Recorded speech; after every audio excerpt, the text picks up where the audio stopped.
Chicken. Chicken who? Buck.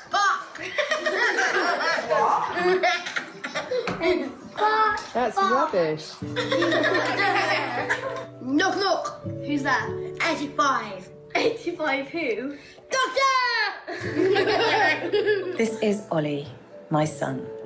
He likes chocolate ice cream. He likes Barcelona Football Club. He also has Down syndrome. When Ollie was diagnosed 11 years ago, I never could have imagined that our family was going to end up looking like this. Or like this. Or like this. But although Ollie's the reason I started making this film, it's not just a film about him. It's not just about Down syndrome either.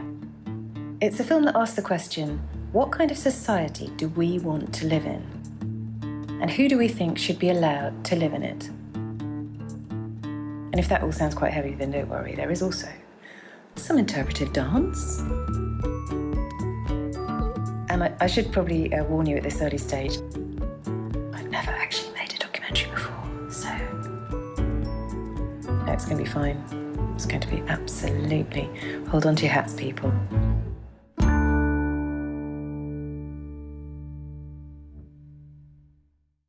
Happy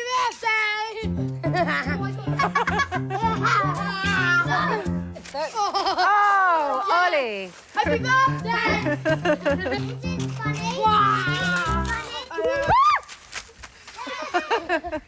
Welcome, people of Great Britain, to my life. As you can see, I have 3 very well-behaved, perfect children. They respect me deeply. They do everything that I say. No, on the page. OK, that's not quite true. And a lot of it's to do with this guy. Hey, Ollie? Yes? Come here. Yeah? You say hello? Hello. Nice to meet you. Shake hands. No, Ollie. Ollie. Yeah, I'm not going to lie to you. Living with Ollie does present some challenges. But, you know, I go to work, I go to a sitcom, and I'm surrounded by mayhem. So I'm kind of used to it. Pose time. Oh, no! Oh, Tom, no! Oh!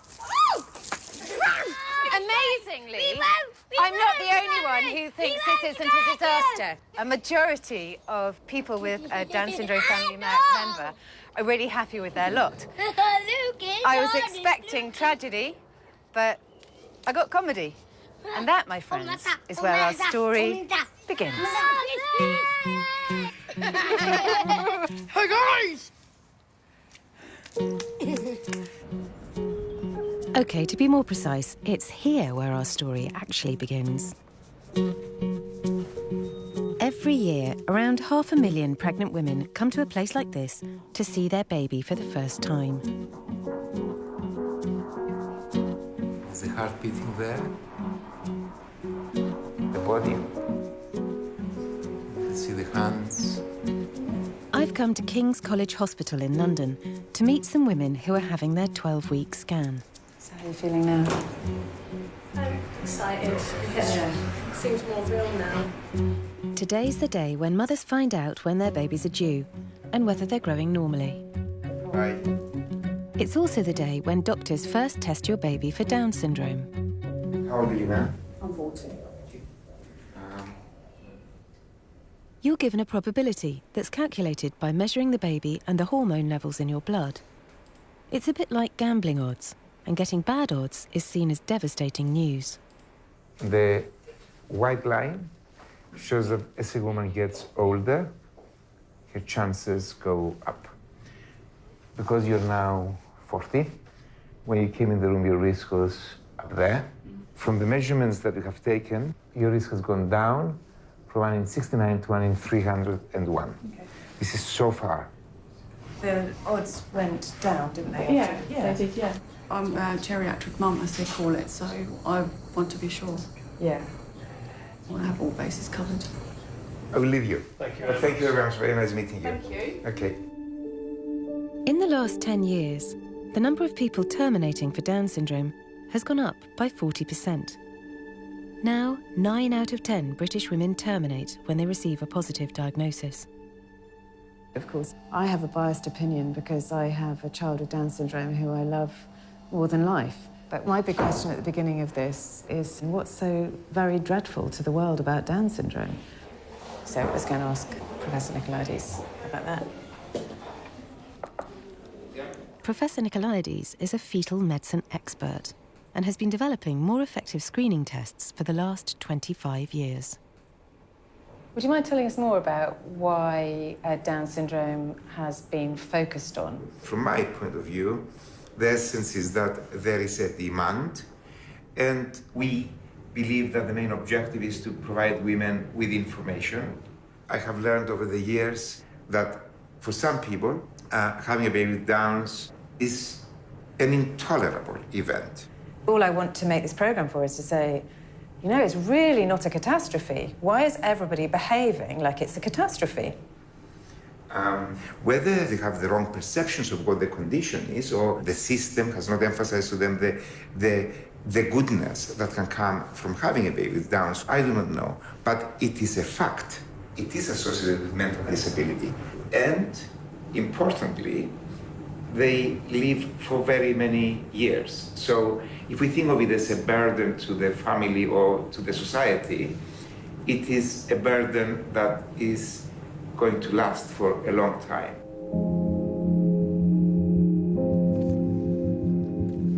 A burden that lasts for a long time? That's not exactly how I see Ollie. But legally, you can terminate a Down's pregnancy right up to birth, as Down syndrome is classed as a severe disability. And if you look at the leaflets the NHS hand out to mothers when they get the diagnosis, it does sound severe.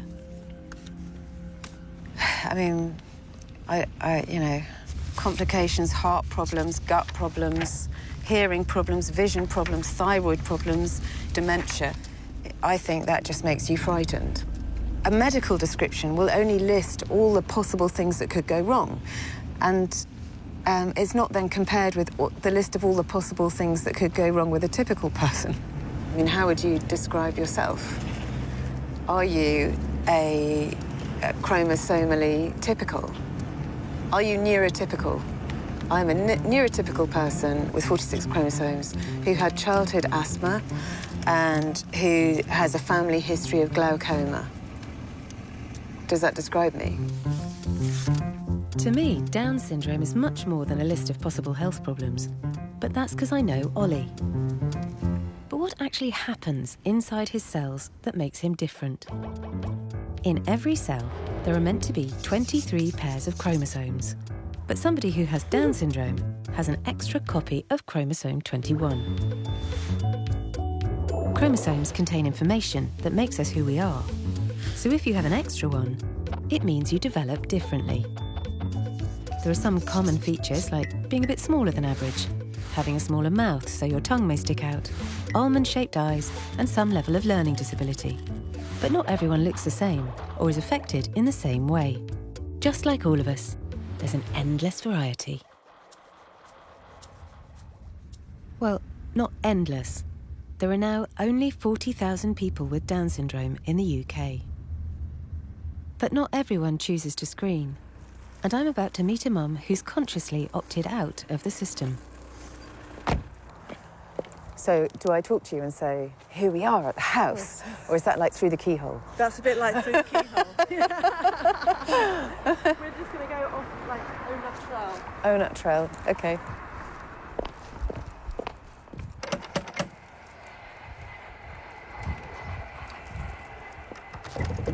Hi there, Emma. Hiya, how are you? Nice to meet you. Nice to meet you. Come on through.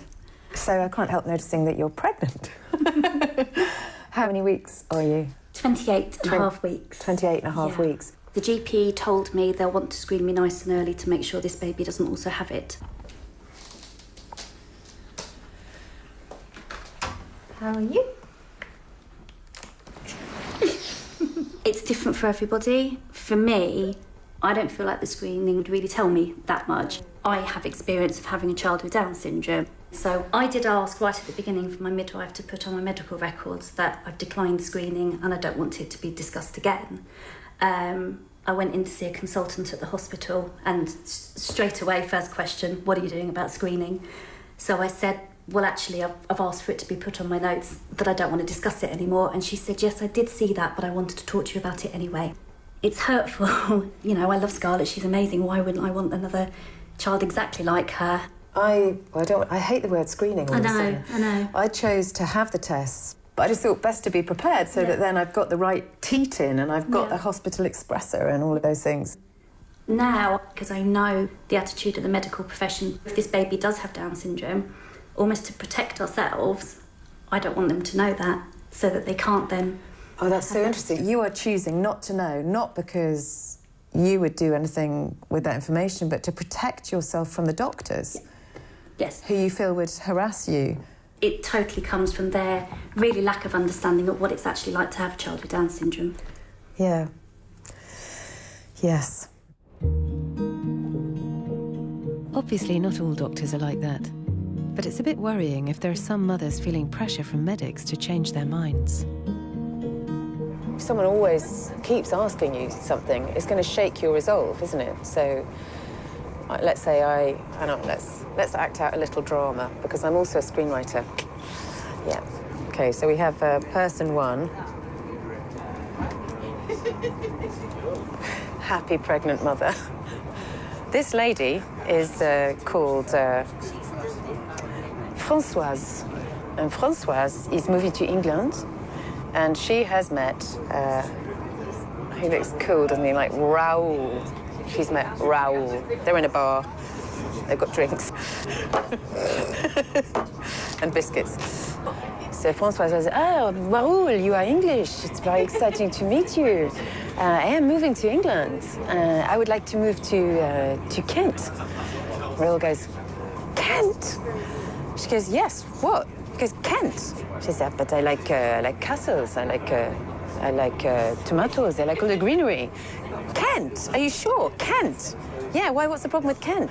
And if every time these two meet, and every time she mentions Kent, he's negative about it, because he's, you know, English, he may never have been to Kent. She's just going to feel more and more insecure about her decision. And I just feel that it's a bit like that, really. You assume that the doctors know.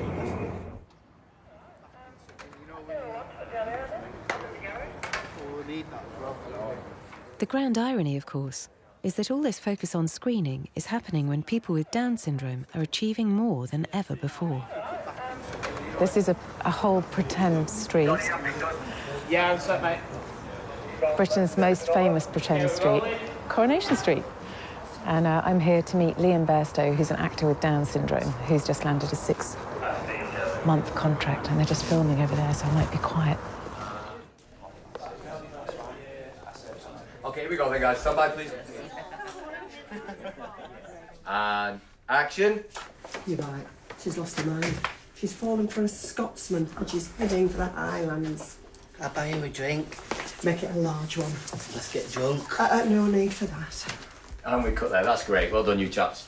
Cheers, Liam. Good luck. Thank you very much, mate. See you soon. Thank you, hon. Cheers. Your family must be very proud.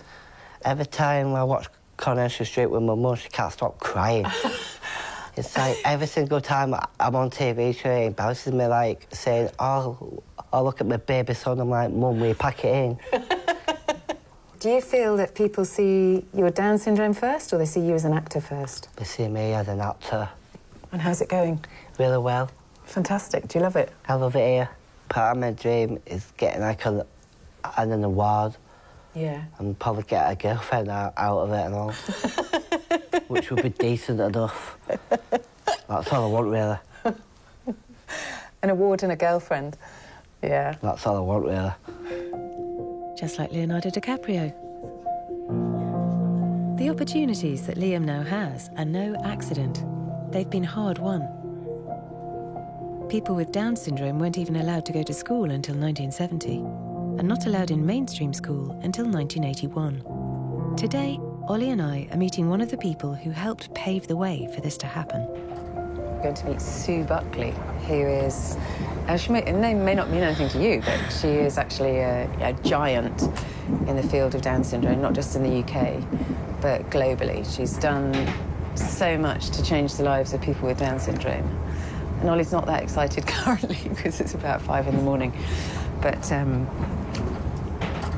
well, you know, for me it's a big day. Professor Sue Buckley has been pioneering teaching methods for children with Down syndrome since the 70s. Mum's a fun treat. It's a fun treat, is it? Her research has led to a UK-wide network of speech and language classes being set up. Classes like the one Ollie and I are going to today. Hi there. Hello, Ollie. Nice to meet you. And lovely to meet you too. My name's Sue. Hello, Sue. So I've got one for you, one for you, one for you. Would you like one? Okay. Is this? Oh, there you go. What we've learned is it's a profile of strengths and weaknesses. The simple message is learning from listening is difficult. We have strengths as visual learners. And just applying that has made a big difference. Okay, let's do this, baby. Ready? Yes, go. Elma. Elma was vanilla, at orange, at red, at pink, at purple, at blue, at green, at... According to Sue, nowadays some 80%, that's 4/5 of people with Down syndrome, could learn to read if taught in the right way. And so with the right support, the majority can go through mainstream schools, get work, and live independent, ordinary lives. So, I mean, that leads us on to the question of screening. Do you have any view on the national screening programme? We don't believe that a diagnosis of Down syndrome should be a reason for termination.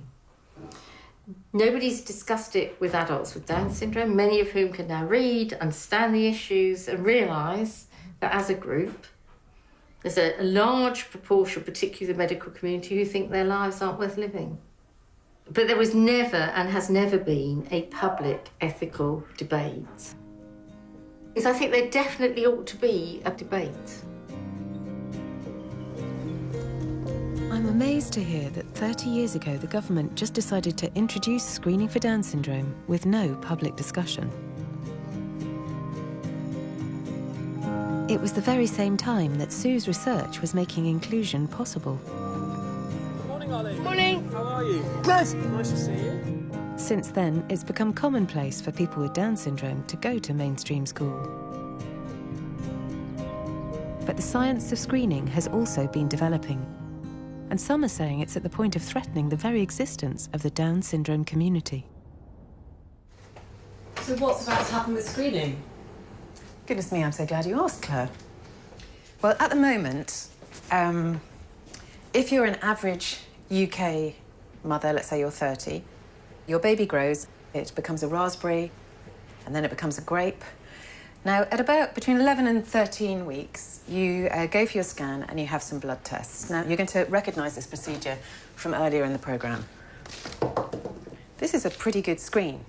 It catches 85% of all of babies with Down syndrome. But as you can see, the odd Brussels sprout with Down syndrome can get through. The only way of knowing for sure whether or not your baby has Down syndrome is to have an invasive diagnostic test, which would happen somewhere between pear and grapefruit. And so here's one I prepared earlier. Amniocentesis is when your doctor would collect some of the fluid around the baby in what you'll recognise easily as the amniotic sac. Obviously, there is always the fear that that little pear in there will be harmed. But now, there has been an amazing scientific breakthrough. This sieve represents non-invasive prenatal testing. It can tell whether your baby has Down syndrome with 99% accuracy as early as here. So what this is going to mean is that more and more women are going to know that the baby they're carrying has Down syndrome in pregnancy. And if we remember that most women who know for sure terminate, presumably this is going to mean far fewer babies with Down syndrome being born.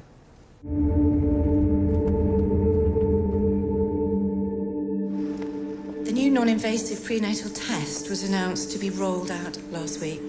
lauded by clumsy media as a great step towards eradicating this debilitating condition. We must attend, more importantly than ever, to our use of language. With the decision on NIPT made, I've come to hear a woman who's been invited to talk to the NHS directly. Hi, Hayley. Nice to meet you. Hi, Natty. Hayley Goleniowska has heard hundreds of stories about how Down's diagnoses are delivered through her blog called Down Side Up. She started writing it to share her positive experiences of living with her daughter Natty. Post it. That's so hilarious. Thank you. You know, we didn't have an antenatal diagnosis, but I know how fearful I was of Down syndrome when I was pregnant. And if I had trusted the medical professionals, I really don't know what I would have done. I don't know if I'd be sitting here today. Your words count, and the thoughts and beliefs behind them count too. As NIPT means that more women will receive a Down's diagnosis, Hayley feels there's now a pressing need for that news to be better delivered. The following are direct quotes to other families, not to us. I can book you in for a termination in the morning. I can't treat you if you continue with this pregnancy. She's really cute, but you don't want another one like that, do you? Our youngest daughter, Natalia, was born on our bathroom floor. What followed is etched in my heart and frozen in time forever. The look of panic on the midwife's face. My brain dared not formulate a question because I was terrified of hearing what I thought was my worst nightmare. What I had been conditioned to fear.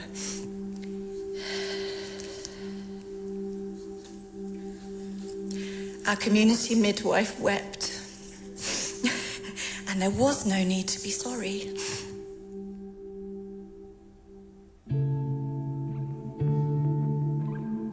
Natty was not a risk. She's not like a fire or a flood. She certainly was not a page in a medical journal. How I wish I could go back and relive that day, knowing what I now know. Thank you.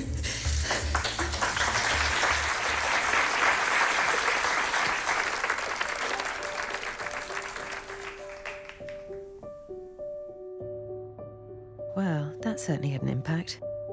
Hayley had the entire room of midwives and nurses in tears. And me. It took me back to when Ollie was born. My nurse cried too. It was very beautiful.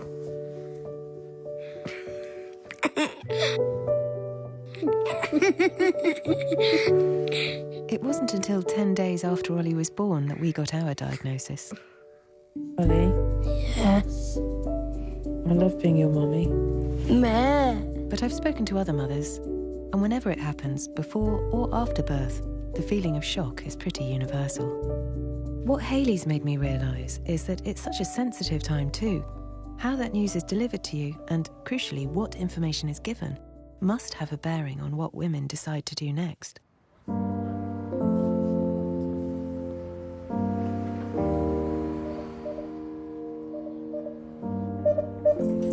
Antenatal results and choices. Can I help you? Jane Fisher runs the only counselling charity the NHS currently point pregnant women towards when they get a Down's diagnosis.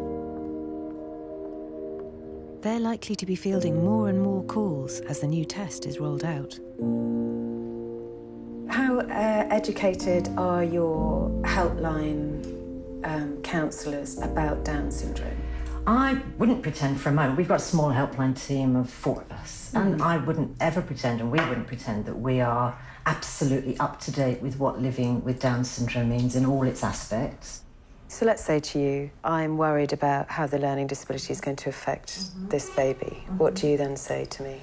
Well, we're not going to say you'll be able to cope. We'll say, well, how worried are you? Do you feel you could continue the pregnancy and deal with that? Can you deal with that level of uncertainty? Or do you feel you need to end There's a gap there in the logic, isn't there? So if I say I'm worried about the learning difficulty, you go straight to termination from that. Whereas I'm saying I'm worried about the learning difficulty. Okay, you're putting your cards on the table, Sally, which is absolutely right, in that we appreciate that people who have children with disabilities or are advocates for people with disabilities really struggle with prenatal diagnosis and decisions to terminate. We're not pushing people in a direction, we're hearing from them where they are. I guess our angle is it's about choice. And it's not I will say in my 14 years at ARC, I've spoken to hundreds of women who've made the decision to end the pregnancy for Down syndrome. And none of those women make the decision lightly. What they worry about is they can't know exactly how their child's going to be affected. They can't know exactly the level of learning disability or the potential associated health issues. They feel they just can't manage that in their lives or don't want to manage that in their lives. And I think that will always be with us. Having spoken to Jane, I feel I really need to talk to a woman who's made the decision to have a termination herself. Hi, I'm Sally. Nice to meet you. Kate's now pregnant again. I'm intrigued to find out what she knew about Down syndrome when she made her decision. Where should we sit? Let's go on the couch. Yeah. You just got to do what you feel is right, haven't you? And, you know, by going down the termination route, we felt that that was the best thing for the baby. I was 25 weeks when I delivered Max. How does it work with a termination? You say you take a pill? Yeah, so you take a tablet that starts to break down the placenta, and then I had an injection to stop his heart, so it was instant. 1 minute you could feel him wriggling around, and then the next second he's gone. Sorry.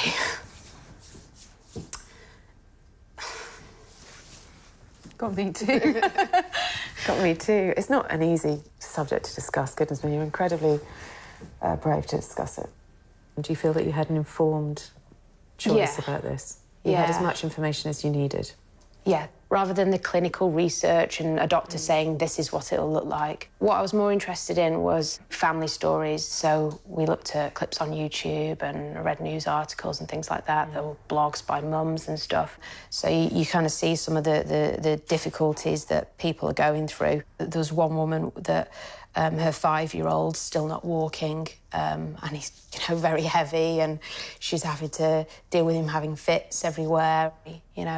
If my child was affected as much as he was, I would feel really guilty about that, having been given the choice.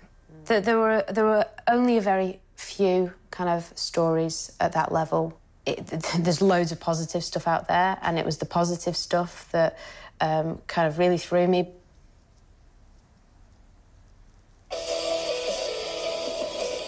Chelsea's won several titles, including winning the Special Olympics National Championship title 4 times and the International Down Syndrome Foundation World Championships title. Chelsea started practicing 16 hours a week. I think she just puts in that much more work to get where she needs to be. I'm broken. I wonder if we have very different reactions to that. Probably. Yeah. You think that's...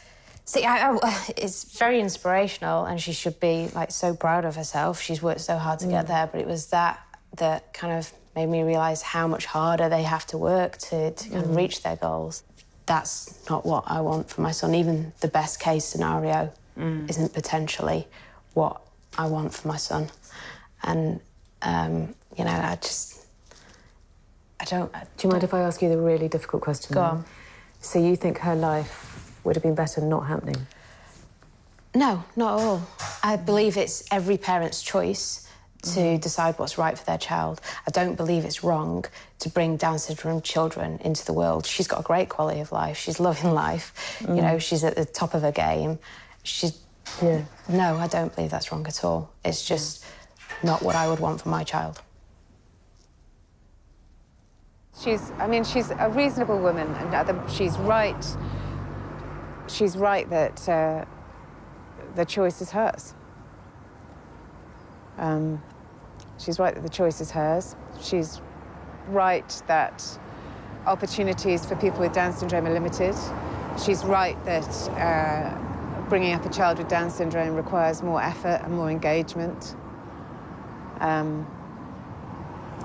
But I think she's wrong that an increase in choice means greater happiness, because I don't think it does. And I think if you want a happy child, you can guarantee you're having a child that's predisposed to happiness. So anyway, that was what I'm saying to you, Claire, is that I found that much harder than I was anticipating. And yeah, I'd like to go home now.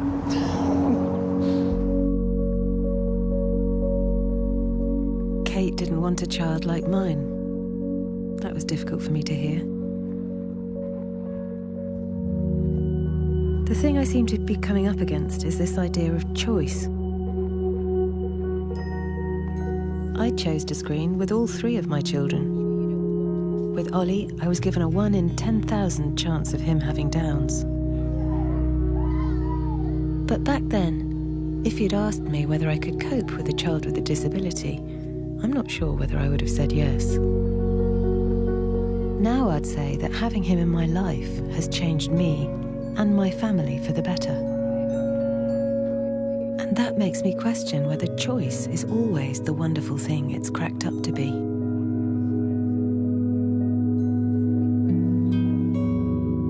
It leaves me wondering, where are all these individual choices going to take us? What kind of world will Ollie be living in when he's my age?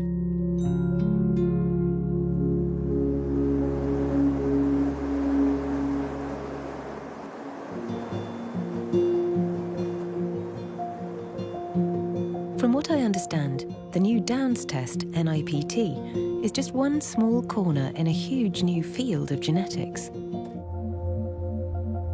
The scientist, arguably at the forefront of this revolution, is George Church.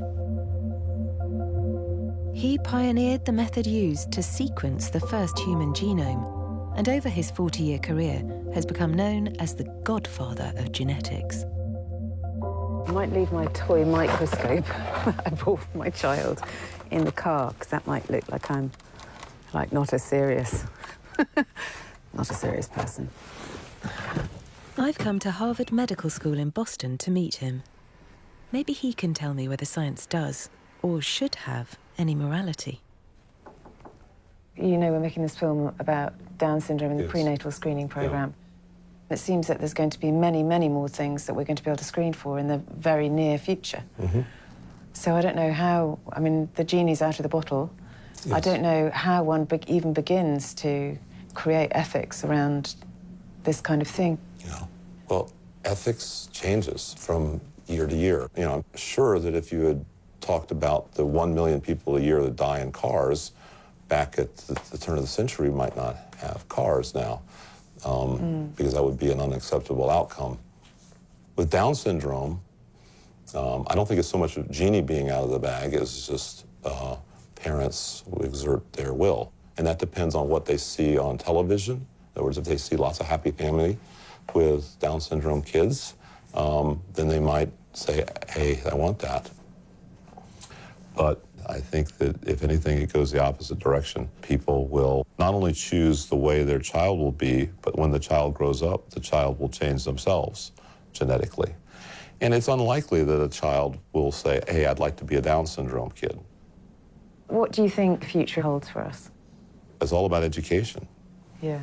It's not the technology that's the problem. No. It's the societal pressures and the market forces that are at work. Yes. If you want to instill certain values, spread the word that these are actually valuable members of society, valuable in a very broad sense.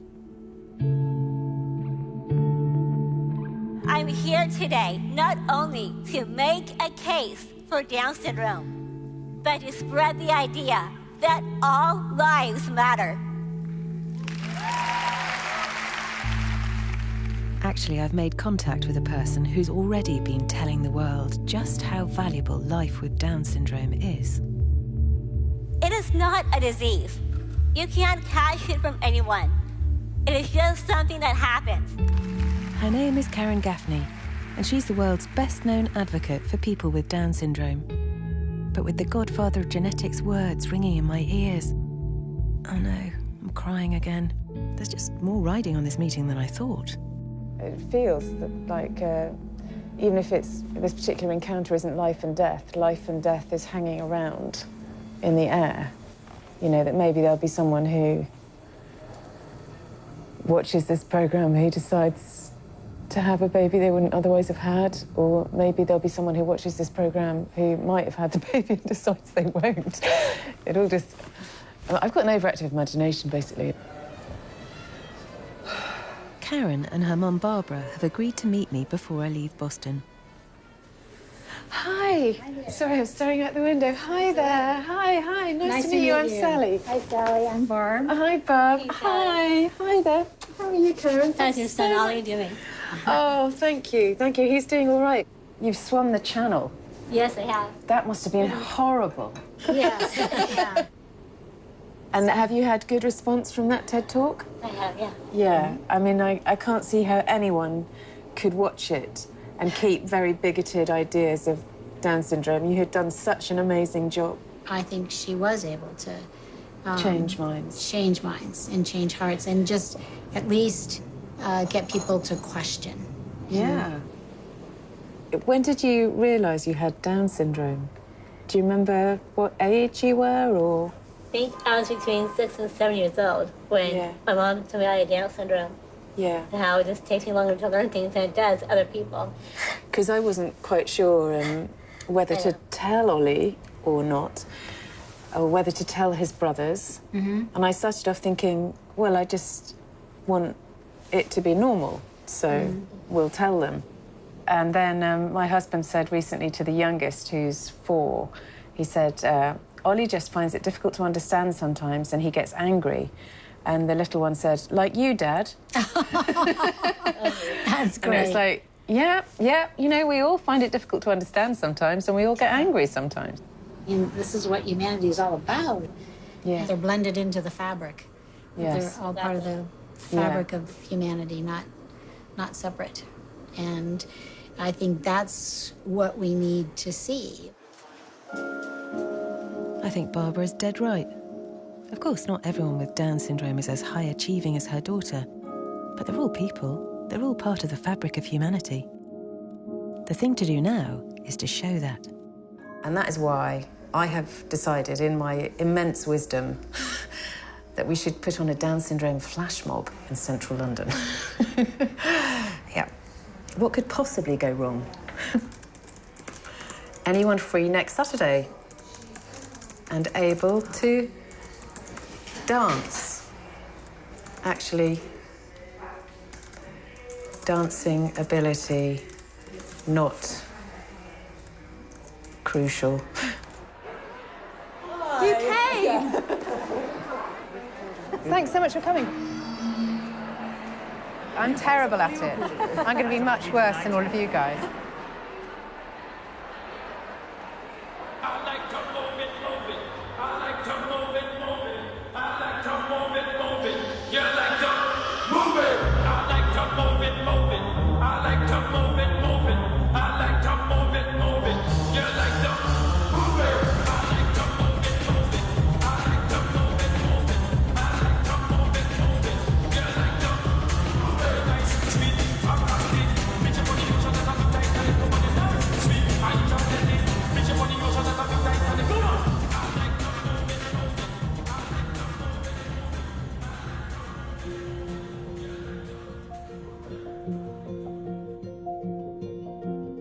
So there we go.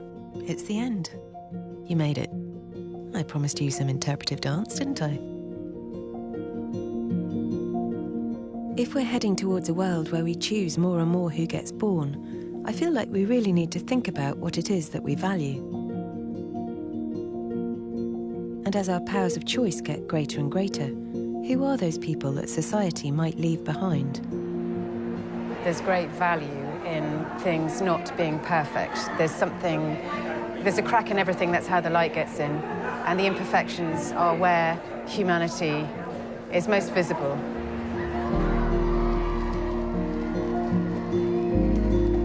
I guess I'll leave you with that thought.